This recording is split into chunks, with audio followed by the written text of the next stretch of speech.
Free, free, free. Everybody loves free. And do you know what people love more than getting free stuff? They love smashing that like button. Woo! But something that everybody loves more than smashing that like button is, of course, free money. And for many people, that's exactly what they see when they look at Teespring. Free money. And to be fair, Teespring does indeed earn people free money. For those of you out there that are new here, Teespring is a big print-on-demand company. They have several factories around the USA that create custom products such as custom t-shirts on demand as customers order them. And through their website, anyone can open up their own print-on-demand storefront and start selling their own custom products like t-shirts for free. Once you sign up for an account, that is, you guessed it, free, you choose from the list of products that Teespring can create and pick which of their products you want to sell. You then take a piece of artwork and upload it to their website and digitally place it onto the product. All the products that you create will be saved to your account profile, i.e. your free online store, which you can then send customers to. And then when a customer orders a product, like say this t-shirt from you, Teespring will collect the money the customer paid, which for this t-shirt we set to $19.95. They'll then print the design onto the t-shirt, package the t-shirt up, and then ship it out to the customer. They'll then pay the rest of the money to you in the form of a commission, which for this t-shirt here would have been $9.38. So as you can see, if you're strapped for cash but you want to set up your own store so that you can start selling products online to make money, Teespring is a great way to get started for free. Because of this, I've had many subscribers decide to set up their own Teespring stores and have asked me to review them. Now, I'll be honest, whenever anyone asks me to do a review of their stores, I'm always like, really? Because literally everyone that has watched my store reviews will already know I'm really harsh when I do these. Like, I don't hold back, but, well, these brave Teespringers put their t-shirts up on the chopping block for today's video, and for that I salute their bravery. Not only will I be reacting and reviewing these t-shirts, but I'll also be comparing their Teespring stores to the six-figure Teespring store, which features several top-selling designs, including this one, which, as shown on Teespy, has collectively sold over $200,000 across its different products like t-shirts and hoodies. Because yes, it is very important to remember that while Teespring is a great place to make free money, you only make that free money if you actually sell your products. Alright, drum roll please. Lucky victim number 1 is Naughty Kids, who for the rest of this video, I'm going to be nicknaming NK because calling them Naughty Kids feels kind of weird. Alright, here is NK's t-shirt. 2020, what now? So my honest, harsh reaction when I first saw this was that it's not very good. And it's not even because of the simplicity of the text-based design, because I recently highlighted a top-selling t-shirt on Etsy, this t-shirt here, and this sells especially well during holiday periods.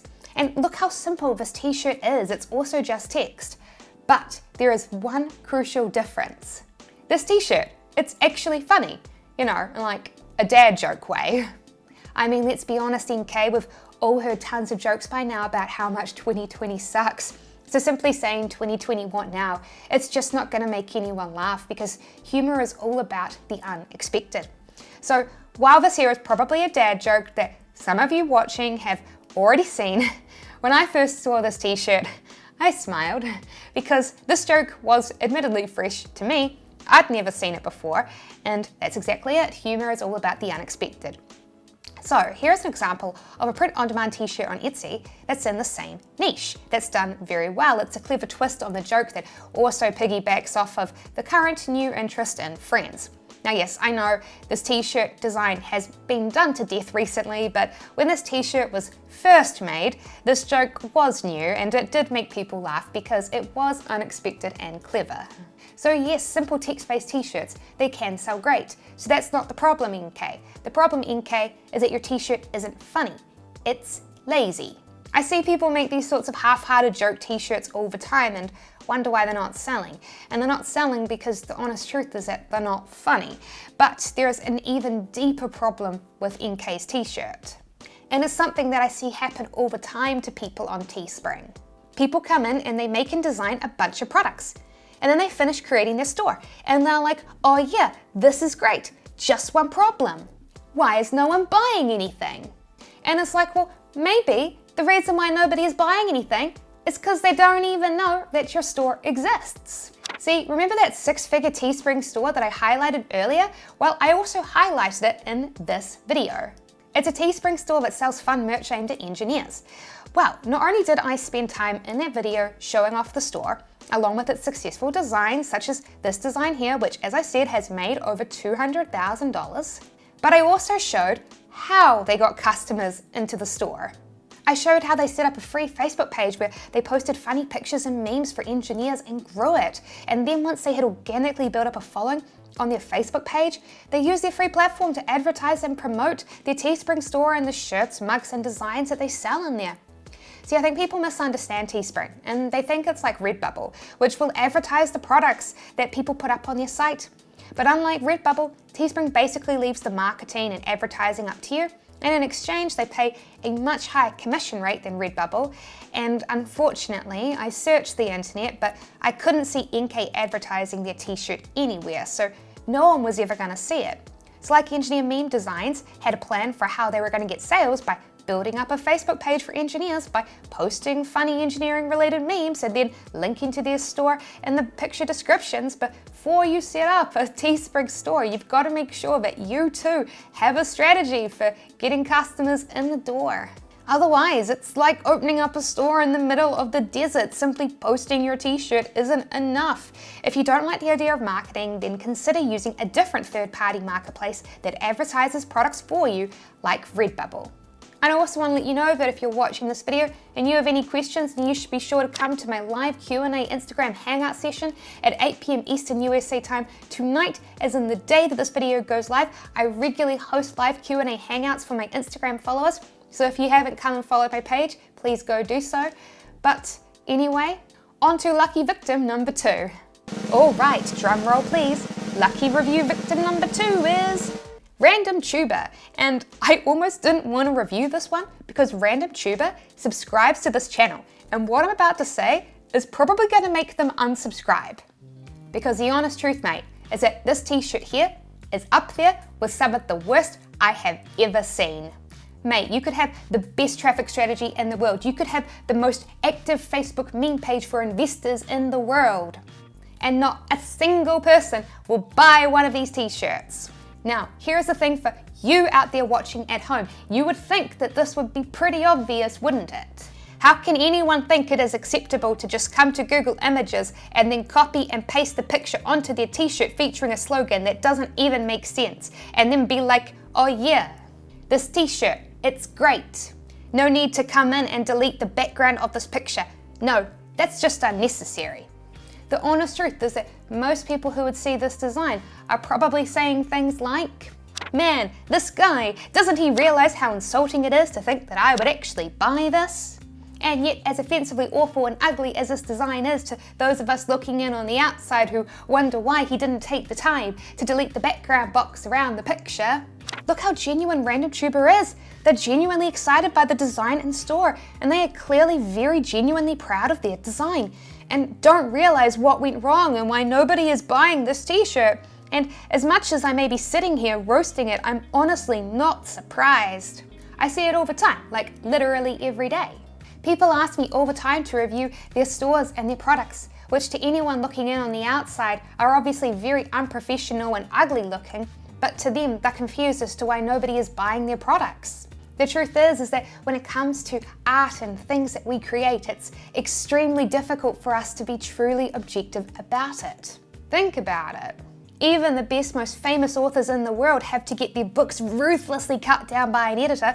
They can't do it themselves. Since they wrote it, they are emotionally attached to it and struggle to see the faults with their own creation. I know I say this all the time on this channel. People probably think I'm a broken record by now. Everyone's probably at home being like, I get it now, Sarah, I won't make Random Tuber's mistake. I won't sell an ugly shirt. I'll be different. But the reality is, when it comes to being objective about our own stuff, nobody is different. Which is why if you are sending traffic to your designs but they are not selling well, make sure to get a very honest friend or family member to look over it for you and to give you their brutally honest opinion. And by the way, if you're enjoying this video and you'd like to learn even more about setting up a print-on-demand store, then you should download my free ebook, The 6 Steps that Six-Figure Online Stores Follow to Make Over $10,000 a Month, and you'll find a link to download that ebook in the video description below. But Anyway, on to our next store review victim. Okay, drum roll please. So, lucky victim number 3 is Goat1416.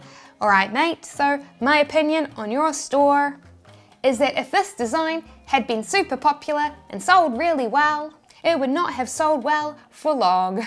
I mean, come on mate, this is 100% illegal. You are not allowed to sell this product. Now, as I am clearly not Playboy's target market, I had to check, and sure enough, this is a direct copy of the front page of an actual edition to Playboy. Goat, you cannot just come and take someone else's intellectual property like this and slap it on a shirt, and not only is the whole image of the magazine cover copyrighted, but that photo of Anna Nicole Smith is copyrighted too. And you're also violating the Playboy logo trademark, as the logo is on that cover image, and you're also violating Anna Nicole Smith's personality rights. You can't legally use celebrities in your designs without their permission. So I'm really sorry everyone. But if you were about to launch your Sarah Crisp merch store, you'll have to go back to the drawing board. But this is still online because chances are Goat probably never properly tried to advertise it. So it's just sitting here breaking copyright laws and no one knows that it exists. But if it ever did start selling, then yeah, Playboy would have shut this down fast.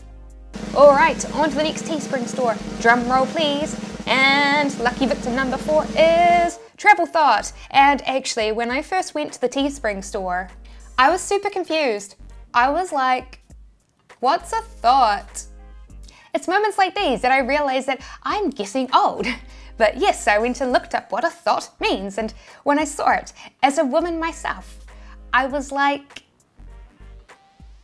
yeah, I don't know if, as a frequent flyer myself, I really want to wear a t-shirt that says I'm a slut.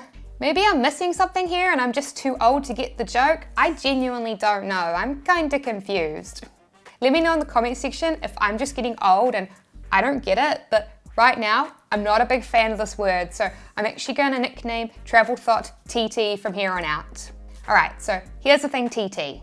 My immediate reaction when I first saw this was, regardless of whether other people like me find that word problematic, it really doesn't matter because the niche itself right now is problematic. TT left this message asking me to review their store 3 months ago back in March, which was literally the month that airlines started shutting flights down due to COVID-19. Who right now enjoys traveling?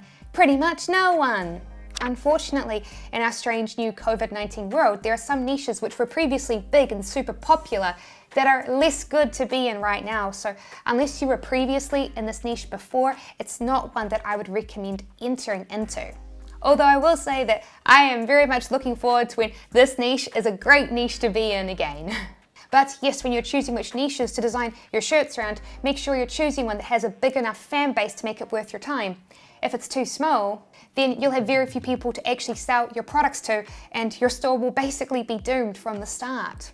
Engineers? Yeah, that's got a pretty big strong fan base. Travel enthusiasts in the middle of a pandemic? Not as much.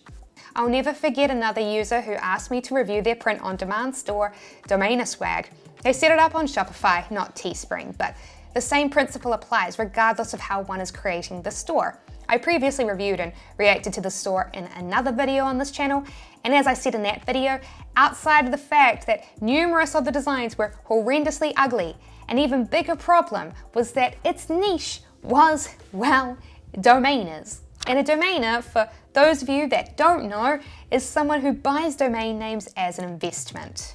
Now, kind viewer out there, tell me, how many people do you know self-identify as a domainer and are so interested in it that they would go and buy a t-shirt about it?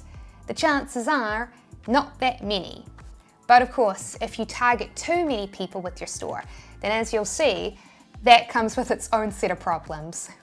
But yes, COVID-19 has definitely changed e-commerce. People are buying products online in record numbers and e-commerce is still booming. But of course, it's also changed the way that we now need to approach how we sell online as well. And this is something I discussed in my COVID-19 update video in my course, the Ecom Clubhouse. And if you're interested in joining and seeing if it's right for you, I'll have a link to it in the video description below. But yes, anyway, this of course means that lucky victim number 5 is Jordan Smith. So Jordan submitted 2 stores, but I unfortunately only have time for one, so I decided to take a look at the first store. And when I first opened up, I was just like, See, here's the thing. People seem to think that if they just stick products up online like t-shirts, that people will buy them, right? It's like magic, isn't it, right? Well, actually, no, it's not magic. There are logical reasons why people choose to buy the products that they do. A while back, I made an Instagram post about it, and actually, when a lot of people saw this, they commented and said, "Why are you holding candy wrappers, Sarah?" Guys, that ain't candy wrappers. That's Australian money. In most places around the world, including Australia and New Zealand, our notes are usually a bit more colourful and exciting compared to America's greenback. But anyway, I digress. In this post, I basically said I'm sick and tired of people thinking that making money with an online store such as a Teespring store is some sort of secret trick or hack, as though there's a magical way to make people buy your t-shirts and you'll just make money. But that's not why successful Teespring stores make money at all. They, along with any successful online store, make money because they create products that fill a need. They find a niche market that has subpar products and they make a better product. Wow, let me ask you, Jordan, what niche market are you serving with this that wasn't served well before? And the answer is none. It is well. The truth is that phrase, it's kind of bland. I remember a pretty controversial print-on-demand product that I showed off in this video. This shirt design here. Now, yes, I understand that hunting is a controversial hobby. I just want to make this clear, team, that I'll show all sorts of niches on this channel. Controversial niches, non-controversial niches. My point in showcasing products and niches isn't me saying whether I agree or disagree with them. My point in showcasing them is to provide commentary on what made people want to go out and buy these products from a sales and marketing perspective. But anyway, I digress. At the time, there were very few good merch choices for daughters and women who were interested in hunting, and then this design came along, and as such a great looking design in an underserved niche, the Facebook ad went viral and the design sold over $200,000 on Viral Style, a website extremely similar to Teespring. This shirt came and took an underserved group of people and created an awesome design that was better than anything else that had been out there previously.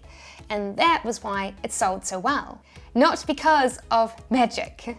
But the truth is that I can understand why people do sell lukewarm t-shirts. Like this one that Jordan made.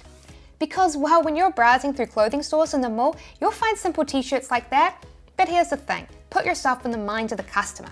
Be empathetic. From their perspective, when they're browsing, looking for new shirts, if they see a nice simple design and they go, "Oh yeah, that looks nice," then it's extremely easy to just go and grab that shirt and take it up to the counter and buy it then and there. That's a whole lot more simpler than having to enter in your shipping details and then wait for the t-shirt to actually arrive. But there's an even bigger reason why this design would struggle to sell, compared to the more simple, reasonably bland tees that people buy in offline retail stores and malls because, well, you think about it. Chances are people didn't enter your Teespring store because they were looking for clothing. It's probably because they were just browsing the internet, looking at funny memes, doing their own thing, and then they happened to stumble on your advertisement. So, unlike customers that are purposefully walking into a store already in the mindset that they wanted and needed new clothes, the people browsing the Engineer meme page had no intention of buying anything at all, so it was up to Engineer memes to convince them that even though they didn't think they needed a shirt, that they should buy one anyway, and because the design was so cool and filled an underserved niche better than other products on the market, engineers clicked on it and were like, "Whoa, awesome, I love that, I don't need it, but I want it." Whereas Jordan's shirt, because it's a little bit bland, elicits the response of, "Oh yeah, that's nice, but I don't need it." So, did you enjoy this video? If so, please hit that subscribe button and click the little notification bell so that you don't miss out on any of my videos. And if you'd like to see more examples of successful Teespring t-shirts, I have a video which shows you 5 of them that made over $100,000. So, go ahead, watch my next video, and I'll see you over there.